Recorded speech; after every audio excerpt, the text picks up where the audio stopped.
and welcome to our Vexploration on time management. I'm Brent Peckover, and I'll be your guide for this Vexploration. Everyone on the planet has 24 hours in a day and 7 days in a week. Yet some people manage to accomplish great things with their time, and others let it slip from their hands like sand flowing between their fingers. Our goal is to give you the tools to help put you in the first category. Your responsibility is to integrate them into your life and use them. Quick question. Have you been applying what we learned in our habit of exploration? How are your daily questions working out? Are you anticipating and working to control your environment to make it easier to achieve your goals? We're going to talk about big rocks later. If you're not already implementing the habit modification tools we provided in the last Vexploration, I suggest you consider them big rocks and deal with them appropriately.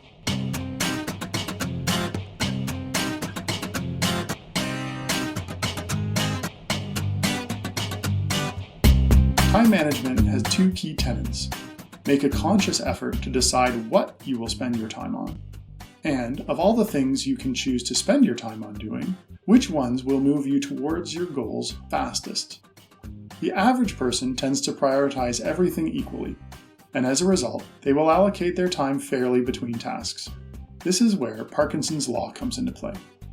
Parkinson's Law says that work expands so as to fill the time available for its completion. My favorite example of this is how long it takes my kids to unload the dishwasher. If the TV is on in the background, it can take them 30 or 40 minutes. However, if their friend comes to the door, that same task can be completed in under 10 minutes, with equally high standards of quality. Some people have pushed email and social media to the edges of their day and time-bound them. They provide themselves an hour in the morning and an hour towards the end of the day for social media and email, and spend the rest of their day with increased focus on the task at hand. Is this an option for you?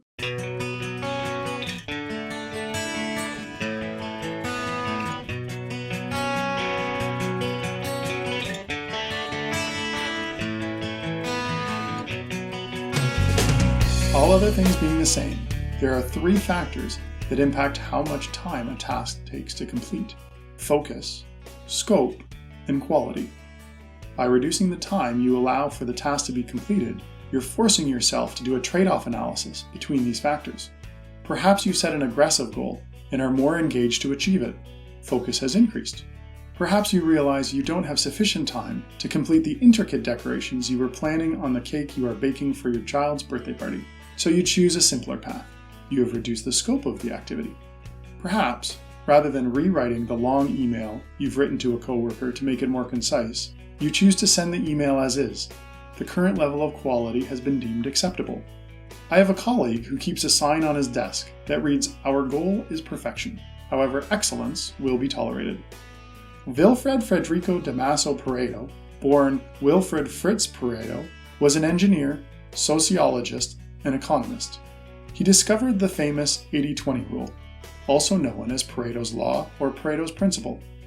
He realized that income follows a Pareto distribution.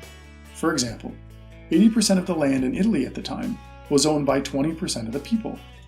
As it turns out, the 80-20 rule applies to many things beyond land ownership. As a guide, 80% of your success will come from 20% of the things you do. Knowing this, do you still want to prioritize everything equally and allocate time indiscriminately? Imagine how quickly you could achieve success if you prioritized the 20% of the things that will get you there and allocated them 40% of your time. We can control how we spend our time. Are you allocating a disproportionately large share of your time towards those activities that are important to your success? What tasks are important to reach your goals? Are any of those tasks on your to-do list for today and tomorrow? We can categorize tasks along two dimensions: importance and urgency. Important tasks are those that will move us closer to our goal, whereas urgency relates to how soon a task must be completed. When we plot these two dimensions on a chart, we end up with 4 quadrants. This is known as the Eisenhower matrix, and it was used by the future President Dwight D. Eisenhower when he served as the Allied Forces Supreme Commander during World War II to determine which of the many tasks he should focus on daily. An interesting exercise is to keep a log of everything you do in a day and then review it at the end of the day or at the end of the week, and assign a number to each task or activity based on the Eisenhower matrix. We are often better equipped to evaluate what happened in the past than what may happen in the future. However, the past has an interesting habit of repeating itself in one way or another. This is why reflection is such a useful tool. Delegation is often a topic that people struggle with, especially when they feel that they have no one to delegate to. Don't let that stop you from identifying tasks as a candidate for delegation. For example, you could choose to delegate the laundry, cleaning, or cooking simply by engaging your kids, spouse, or local dry cleaners, cleaning service, or various web services, which will pick up food from your local restaurant and deliver it to your door. Have you ever heard of a virtual assistant? No, I don't mean speech-enabled smartphones. You can hire a virtual assistant by the hour to do work for you remotely. This work might be making travel arrangements, researching, or proofreading. As a leader, you must become comfortable with delegation. We will talk more about delegating in an upcoming Vexploration.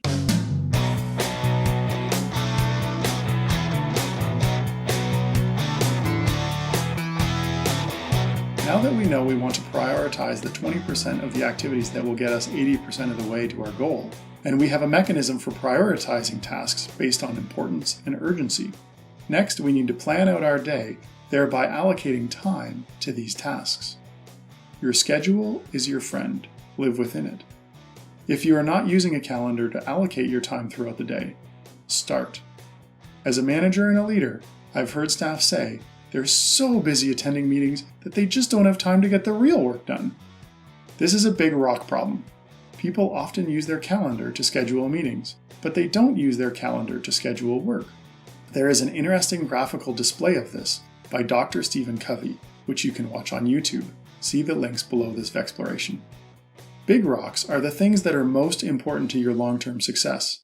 These are typically the important but not urgent items that we neglect in our lives. As outlined in the Eisenhower matrix, these are the items that we need to be scheduling. Block out time in your calendar to do work on these items. I will commonly set up recurring meetings to block out chunks of time in my calendar, 2 or 3 hours here and there throughout the week.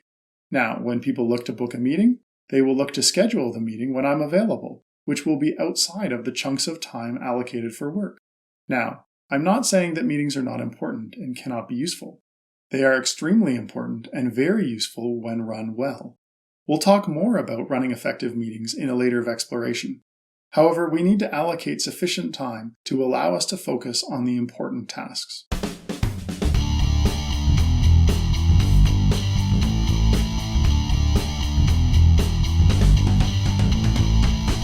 A quick word about multitasking. Don't. Humans only have one conscious brain, and we can only focus on one conscious thought at a time. As such, when we multitask, we are really task switching, trying to make it look like we're doing several things at once, when in fact we are rapidly switching between tasks. Each time you switch to another task, you spend time context switching. That is, recording what you have completed and your now current thinking on the current task before switching to the next task, and then reminding yourself where you were when you last worked on this task. The more often you switch tasks, the more time you spend context switching. By reducing the amount of time you spend context switching, you can invest that time into the task itself and complete it sooner with higher quality. This is why we want to allocate chunks of time to do important tasks rather than 5 minutes here and 10 minutes there. Have you ever had intermittent meetings throughout the day and worked to accomplish a difficult task which is expected to take days to complete, but you try to split it up between frequent meetings? Let's say you have 30 minutes between meetings. You spend 5 to 10 minutes getting back to working on the task, and then you have to stop 5 minutes before your next meeting to clean up, save your work, and make notes on your current thoughts. Of the 30 minutes, only 10 or 15 minutes were actually used to perform real work. If over the course of the day, you have 6 30-minute work sessions, you have done 1.5 hours of real work. But it took you 3 hours to do it, and this doesn't account for phone calls and emails that likely came in during your 15 minutes of productive work and distracted you.